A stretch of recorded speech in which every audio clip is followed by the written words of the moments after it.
ఇక చంద్రవంశం విషయానికొస్తే ఆ కాలంలోనే చంద్రుడికి తారకు బుధుడు అనే కుమారుడు జన్మించాడు. అతను గ్రహస్థితిని పొందడానికి ముందు దేవలోకంలోనూ భూలోకంలోనూ సంచరించేవాడు.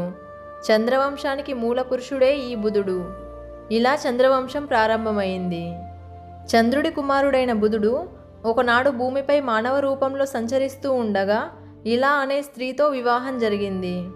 ఇంతకీ ఎవరు ఈ ఇలా అంటే ఈమె కథ చాలా ఇంట్రెస్టింగ్గా ఉంటుంది. మనువుకి ఉన్న 10 మంది కొడుకుల్లో పెద్దవాడు ఇక్ష్వాకు అయితే మిగతా 9 మంది కొడుకుల్లో ఒకడు సుద్యుమ్న. నిజానికి ఈ సుద్యుమ్నుడే సూర్యవంశానికి తొలి చక్రవర్తి కావాల్సింది. కానీ అతను ఒకసారి అడవిలో విహరిస్తూ అనుకోకుండా కుమారవనం అనే ప్రాంతానికి వెళ్ళాడు. ఆ వనం పార్వతీ పరమేశ్వరుల ఏకాంత ప్రదేశం. ఎవరైనా పురుషులు ఆ ప్రదేశానికి వెళితే వారు వెంటనే స్త్రీగా మారిపోతారని శివుడు నిబంధన